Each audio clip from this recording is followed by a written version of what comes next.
यह सड़क, यह हरियाली, यह शांत वातावरण, यह हमें ले जा रहा है सारवां के पास स्थित उस अद्वितीय पहाड़ी की ओर जो सदियों से एक दिव्य ऊर्जा को अपने भीतर समेटे हुए है। कल्पना कीजिए, दूर दूर तक फैली प्रकृति की सुंदरता के बीच एक पहाड़ी की चोटी पर साक्षात जगत कल्याणी माँ दुर्गा का एक ऐसा प्राचीन मंदिर, एक ऐसा स्थान जो अपनी सुंदरता, अपनी अलौकिक शांति और इसके इतिहास के कारण जाना जाता है।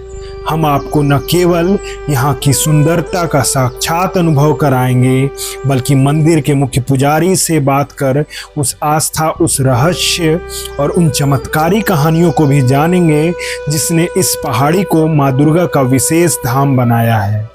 तो अपनी आंखें स्क्रीन पर बनाए रखिए।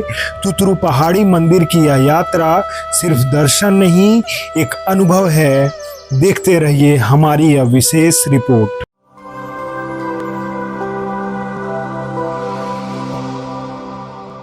देवघर दर्शन के आज के सीरीज़ में आप सभी का स्वागत है। नमस्कार, जोहार। मैं अभय कुमार झा, आप देख रहे हैं जनता स्पॉट। देवघर दर्शन में आपने हमारे साथ कई देवघर के अलौकिक स्थानों का भ्रमण किया हमारे साथ और दर्शन किया। आज हैं हम देवघर के एक प्रसिद्ध स्थल जो कि तुतरू पहाड़ी मंदिर के नाम से प्रसिद्ध है और यह सारवां जो कि देवघर से लगभग 17 किलोमीटर दूरी पर है, यहाँ पर स्थित है। आज हम इस मंदिर के हर उस तथ्यों को जानेंगे जिसके लिए यह प्रसिद्ध है। इस प्राकृतिक छटाओं को आप देख सकते हैं कि चारों तरफ जंगल है और बीच में एक पहाड़ी है जहाँ पर एक मंदिर है। आखिर इस मंदिर की क्या कथाएं हैं, यहाँ पे किस आराध्य की पूजा की जाती है, यह भी जानेंगे और जानेंगे कि क्या मान्यताएं हैं इस मंदिर से संबंधित। सारवां क्षेत्र में यह प्राकृतिक स्थल और धार्मिक स्थल जो है वो काफ़ी फेमस है और यहाँ के साल के एक दिन काफ़ी फेमस है। यहाँ का एक दिन वो पूजा होता है, वार्षिक पूजा, उसके बारे में भी जानेंगे। अब धीरे धीरे हम मंदिर की ओर बढ़ रहे हैं जहाँ पे यहाँ के जो अलौकिक सुंदर मंदिर हैं वो अब धीरे धीरे हम वहाँ पर पहुँच रहे हैं और यहाँ देखते हैं कि कौन है यहाँ पे और उनसे हम बात करेंगे, जानेंगे यहाँ के बारे में। यहाँ के पंडित जी यदि होंगे तो काफ़ी अच्छा होगा, हमें काफ़ी जानकारी मिलेगी यहाँ के बारे में। आइए अब देखते हैं मंदिर को। तुतरू पहाड़ी में स्थित इस मंदिर का यह मुख्य केंद्र है, यह माँ दुर्गा का मंदिर है।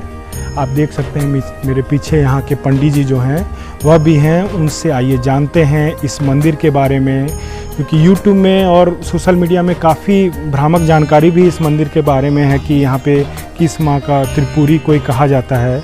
लेकिन आज सभी कन्फ्यूजन को दूर करते हुए हम पंडित जी से जानेंगे इस दुर्गा माँ के मंदिर के बारे में, यहाँ के कथा के बारे में। देखिए हम आप देख सकते हैं कि यह मंदिर जो है अभी निर्माणाधीन है, निर्माण कार्य चल रहा है। इस मंदिर के जो पंडित जी हैं वह हमारे साथ हैं। पंडित जी, आपका शुभ नाम? ऐसे पप्पू पंडित जी जानते हैं सब कोई। जी जी। और चंद्रभूषण झा नाम है। आप इस मंदिर से कब से जुड़े हुए हैं? इसमें हम बहुत पहले से जुड़े हुए। हमारे नाना जी पहले इसमें लगे हुए थे जी। उन्हीं के द्वारा यहाँ का निर्माण कार्य किया गया है। अभी तो तत्काल में हम उसी चीज़ को नया बनाए। अच्छा। लेकिन पहले उन्हीं का बनाया हुआ था।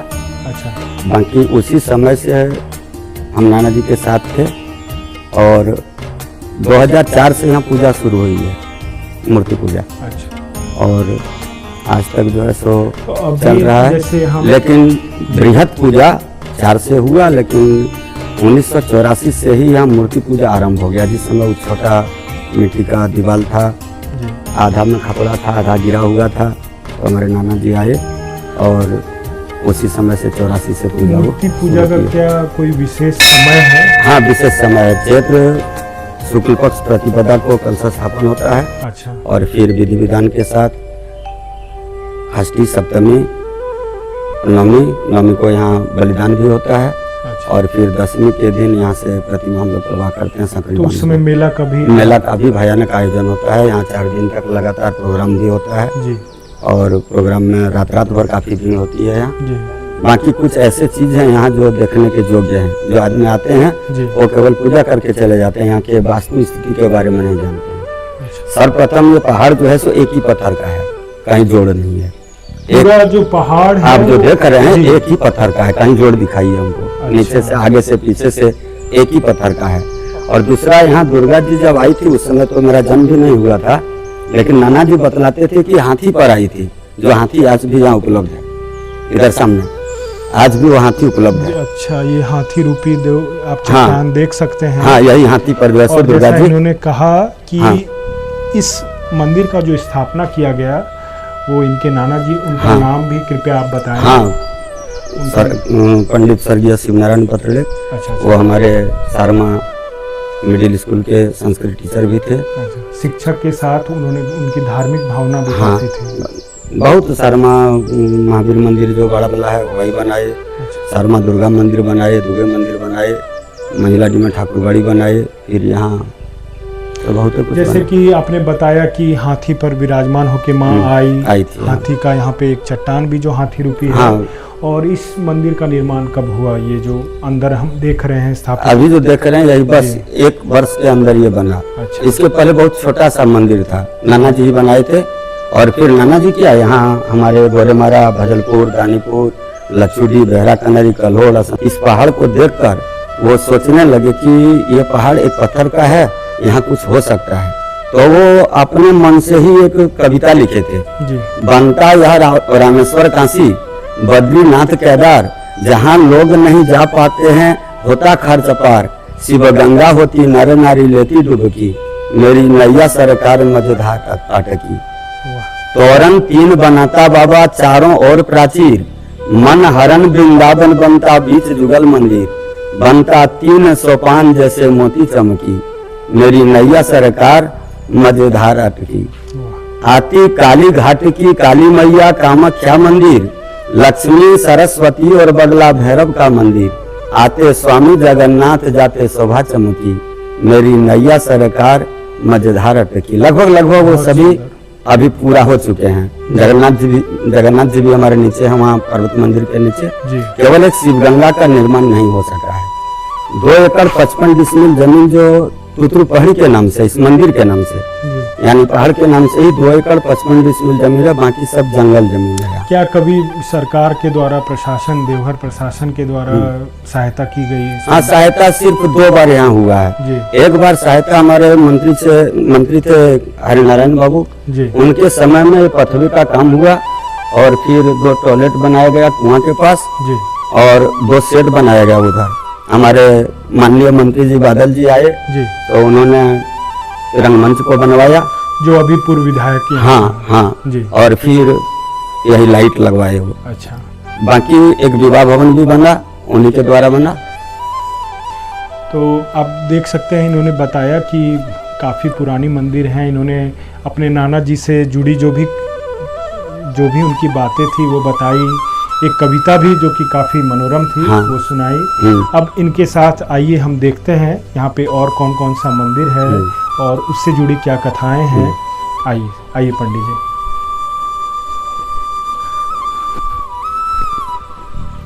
राम जानकी मंदिर। अच्छा। पैसे के अभाव में या फिर गरीबी के कारण जैसा होना चाहिए वैसा नहीं है, किंतु छोटा छोटा ही है, लेकिन राम दरबार का सभी मूर्ति यहाँ स्थापित है। जी। बाकी ये हमारे यहाँ लक्ष्मी नारायण मंदिर। अच्छा। तो ये भी जिस रूप से होना चाहिए नहीं है, लेकिन छोटा है, लेकिन लक्ष्मी नारायण जी विराजमान है। जी। ये हो गया सरस्वती मंदिर। माँ सरस्वती का हाँ। भी मंदिर यहाँ पर है। हाँ। देख सकते हैं। ये सरस्वती मंदिर हो गया, जो हम लोग इसको बनारस से प्रतिमा मंगवाए थे। अच्छा। माँ दुर्गा के मंदिर के साथ यहाँ पर कई सारे सरस्वती माँ का मंदिर, लक्ष्मी नारायण का मंदिर है। आगे आप देख सकते हैं कि यहाँ पर बगला मंदिर है। बगुला माँ का हाँ। मंदिर है। बगला माँ भी है। देवघर में जितने भी धार्मिक स्थल हैं, हाँ। बाबा बैद्यनाथ धाम में जैसे कि माँ शिव और पार्वती के मंदिर के साथ कई भगवान जो कि विराजमान हैं, उसी तरह यहाँ पर भी आप देख सकते हैं कि दुर्गा माँ के साथ अलग अलग माँ का, और यहाँ पे आप देख सकते हैं श्री गणेश जी का। नहीं, ये पार्वती माँ जी, अच्छा, ये पार्वती माँ का मंदिर हो गया। हाँ, और ये सामने शिव जी का हो गया। अच्छा, इसको हम लोग भूतनाथ महादेव के नाम से जान रहे हैं। अच्छा, ये हमारे कीर्तन मंडली हो गया। वर्ष में एक बार, ऐसे जजमान की इच्छा हो तो कोई बात नहीं, लेकिन वर्ष में एक बार शिवरात्रि में इसमें हम अष्टजाम हरे कृष्ण हरे राम का आयोजन करते हैं। भोले बाबा की नगरी में आप एक और शिव जी का मंदिर यहाँ पे देख सकते हैं। आपने क्या बताया यहाँ इस मंदिर के बारे में, भोले बाबा के मंदिर में? हाँ, किस नाम से जाना? ये भूतनाथ महादेव मंदिर के नाम से लिखा हुआ है जी, भूतनाथ महादेव मंदिर। आप देख सकते हैं यहाँ पे शिवलिंग है। इस प्रतिमा के बारे में बताएं पंडित जी। यहाँ पर जो है एक, हाँ, ये हमारे नाना जी हैं। अच्छा, और लगभग यहाँ जितने भी आप शिक्षक देख रहे हैं जो रिटायर कर गए, कोई बड़े पोस्ट पर हैं, सब इनके पढ़ाए हुए हैं। अच्छा, सब इनके पढ़ाए हुए हैं। और ये शर्मा मिडिल स्कूल में जो है सो संस्कृत टीचर थे। अच्छा, और पूरा जो है सो व्यावहारिक से कुशल थे। बाकी सांस्कृतिक कार्यक्रम में भी इनका बहुत ज्यादा योगदान था। बच्चे को नाटक खिलाना, और फिर पंडित तो विख्यात थे, हर जगह प्रवचन करना, यज्ञ कराना। बाकी बच्चों से जुड़ा भी उनका इतना था कि स्कूल में भी ये कतारबद्ध करके भिंडी, करेला, झींगा आदि आदि का खेती करवाते थे। यहाँ भी इन्होंने जो फूल को लगवाया वही फूल को आज हम संभाल के रखे हैं। बाकी एक नया नहीं लगाए हैं, जो भी फूल है इनका लगाया हुआ है। इनकी सोच आप देख सकते हैं कि जो यहाँ पे जो पंडित पतरलेख जी हैं उनके याद में एक प्रतिमा बनाई गई है। और आज इन्हीं का देन है कि इस इतने सुंदर पहाड़ी में इतना अलौकिक मंदिर है, जो कि यहाँ पे काफ़ी मान्यताएं हैं इस मंदिर की। और बताएं कुछ पंडित जी इस मंदिर के बारे में, और क्या है यहाँ पर? जैसे आपने नीचे और मंदिर है। अच्छा, अब इनके साथ हम यहाँ पे जैसे एक धार्मिक मान्यता है कि जो भी मंदिर आते हैं यहाँ पे एक परिभ्रमण भी किया। हाँ, एक परिक्रमा वो चारों तरफ लगाते हैं। यदि पूजा नहीं भी करने आए हैं तो यहाँ के लोकल कुछ ऐसे हैं जो मोटरसाइकिल से भी कहीं जा रहे हैं अपनी ड्यूटी में, तो एक चक्कर मार के फिर निकल जाते हैं। तो आइए वो परिभ्रमण स्थल जो है उसको भी देखेंगे, और उस परिभ्रमण में हमारे साथ पंडित जी भी साथ में रहेंगे।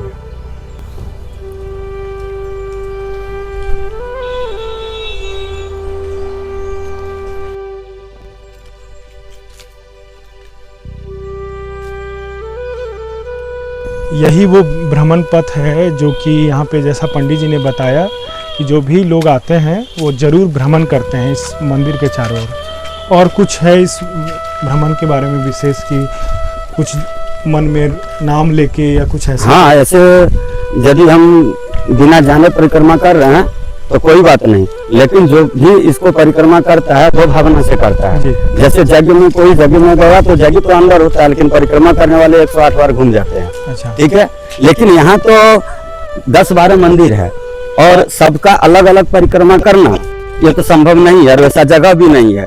इसलिए आदमी केवल यहाँ जय दुर्गे करके परिक्रमा कर लेता है। दुर्गा जी का नाम लेके चारों तरफ परिक्रमा कर लेता है।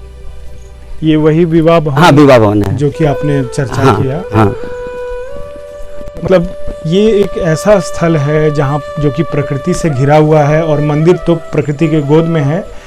ये आप देखें तो शारीरिक स्वास्थ्य के लिए काफी लाभप्रद है भ्रमण, और हमारा जो धार्मिक आस्था है वो भी बढ़ेगा। तो काफी अच्छा है कि यदि हम भ्रमण करें, दोनों चीज स्वास्थ्य और आस्था दोनों प्राप्त हो जाएगा। दोनों प्राप्त हो जाएगा। इस मंदिर की काफ़ी अभी जैसे यहाँ पे ग्रामीणों से भी मैंने चर्चा किया तो काफ़ी कुछ समस्याएं हैं जो कि लगता है इन्हें कि यहाँ पे होना चाहिए। हमारे साथ कुछ स्थानीय लोग हैं, इनसे जानेंगे कि यह मंदिर तो काफ़ी पुराना है और ये देखते आ रहे हैं, तो इनसे जानेंगे कि क्या ज़रूरत है और जो कि यहाँ के प्रशासन के द्वारा, सरकार के द्वारा, क्योंकि ये एक सांस्कृतिक स्थल है और हम अभी सांस्कृतिक राजधानी के एक स्थल में हैं तो वो रहना चाहिए। आप अपना नाम बताएं। जी सर, मेरा नाम नीतीश कुमार राय है और मैं यहीं लोकल का हूँ। यह मंदिर बहुत ही ज़्यादा पुराना है। प्रकृति की गोद में बसा यह मंदिर काफ़ी ज़्यादा सुंदरता का प्रतीक है, आस्था का प्रतीक है। और यहाँ से जुड़े मतलब बहुत सारी अनेकों जगहों से यहाँ श्रद्धालु आते हैं, पूजा पाठ करते हैं और अपनी मनोकामना को कुछ करते हैं। यहाँ का है क्या जो कि मतलब लगता है कि वो होना चाहिए ताकि और अच्छा होगा ये? मंदिर सर काफ़ी ज़्यादा प्रसिद्ध है, और जिस टाइप का ये मंदिर प्रसिद्ध है उस टाइप का यहाँ पे सुविधा भी होना काफ़ी ज़्यादा ज़रूरी है। जैसे कि पंडित जी भी बताया कि यहाँ एक शिवगंगा होना काफ़ी ज़्यादा ज़रूरी है, क्योंकि शिवगंगा में लोग स्नान करके यहाँ पे पूजा करेंगे तो ये काफ़ी ज़्यादा अच्छी होगी, शुद्धता बनी रहेगी यहाँ की मंदिर की। और यहाँ पर लाइट की परेशानी है, बिजली की परेशानी है, और यहाँ पर सर जैसे भी पंडित जी बताए यहाँ पे आते हैं पिकनिक मनाने वाले लोग काफ़ी सारे आते हैं, तो इधर गंदगी कर देते हैं। तो नगर निगम वालों से एक चाहेंगे कि कचड़े कूड़ेदान दे दे यहाँ पर, जो गंदगी कूड़ेदान में डाल दे और ये स्वच्छ रहे यहाँ मंदिर हमारा, और यहाँ पर स्वच्छता बनी रहे। प्रकृति की गोद में बसा यह मंदिर ऐसे ही हमेशा चमकती रहे और अपनी शुद्धता का प्रतीक दे। यह काफ़ी सुंदर भी जगह है, और भ्रमण जब हम लोग कर रहे हैं तो जैसे बताया पंडित जी ने कि सभी जय दुर्गे करके इस पथ में भ्रमण करते हैं। ये सामने जो है सो चंद्रकूट है। अच्छा, कुआं है।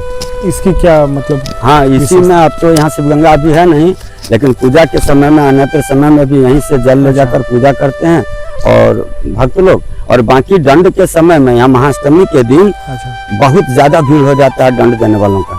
तो वो वहाँ से स्नान करके, वहाँ से स्नान करके वहीं से दंड देते हुए मंदिर तक जाते हैं और फिर स्नान करके पूजा के लिए आते हैं। स्नान करके चंद्रकूट है। अच्छा, तो आप देख रहे हैं यहाँ पे पंडित जी ने जैसे ही हम भ्रमण कर रहे हैं, जो भी यहाँ पे जैसे उन्होंने चंद्रकूट बताया कि कैसे जो भी श्रद्धालु जिनकी कुछ आस्था है, मान्यता है, वो दंड देते हुए मंदिर माँ दुर्गा के पास जाते हैं।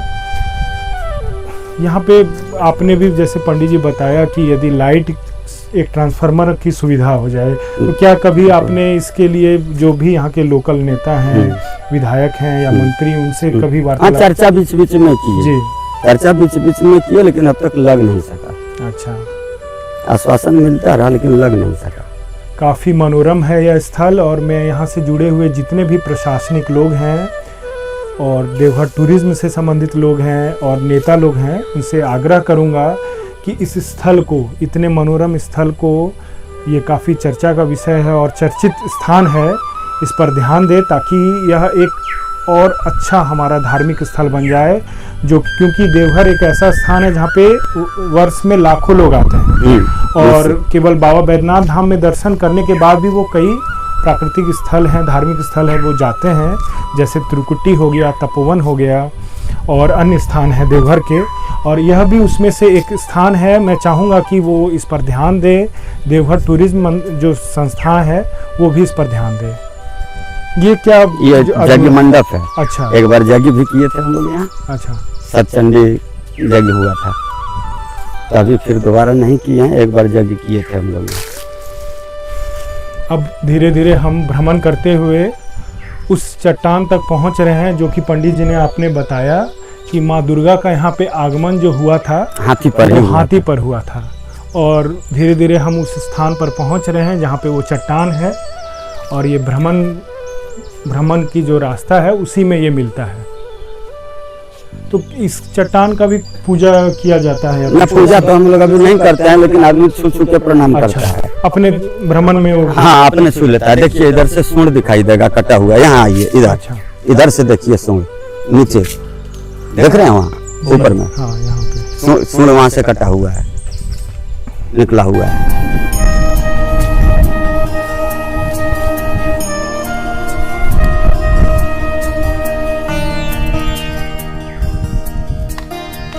कुछ भक्तों का कहना था कि इसको कटवा के जो है सो नया बनवा देना है, तो हम इसमें जो है सो बाधा डाल दिए कि नहीं, जो प्राकृतिक है वो है, इसको काट के नहीं बनाना है, जैसा है वैसा है। कुछ चीजें होती हैं जो कि सुरक्षित रखा जाता है, और छेड़छाड़ करना सही भी नहीं है, क्योंकि काफ़ी वर्षों से यह चलते आ रही है, इसकी आस्था मान्यता। प्रशासन से आग्रह है कि ऐसे सुंदर स्थल का ध्यान दे। आप देख सकते हैं कि गंदगी भी है यहाँ पे, जो कि केवल पंडित जी यदि चाहें अकेले तो संभव नहीं है कि पूरा साफ सफाई रख सके। और क्योंकि यह दार्शनिक स्थल है तो यहाँ लोग भी आते हैं। यहाँ लोग भी आते हैं और नित्य पत्ता रोज गिरता है। रोज तो संभव नहीं है कि रोज साफ कर पाएंगे। एक बार पूजा के समय में, शिवरात्रि के समय में ऐसे साफ हम करवाते हैं जी। लेकिन फिर भी उतना हो जाता है। जंगल है, होगा ही।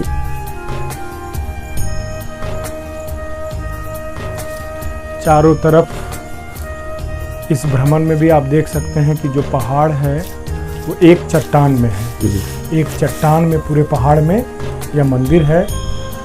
माँ शिव पार्वती माँ का ये जो गठबंधन है वो भी यहाँ पे। तो सावन में कुछ विशेष पूजा यहाँ पे होती है? हाँ, सावन में विशेष पूजा लगभग जो है सो प्रत्येक दिन मानकर चलिए कि प्रत्येक दिन। ऐसे तो श्रद्धालुओं का तांता लगा रहता है, फिर भी प्रत्येक दिन अभिषेक वगैरह यहाँ होते रहता है। बाकी ये बट वृक्ष भी जो है ये काफी पुराना है, वर्षों का है, सैकड़ों वर्षों का है। देखिए वो पुराना वाला जो है सो है, अब नया तैयार हो गया।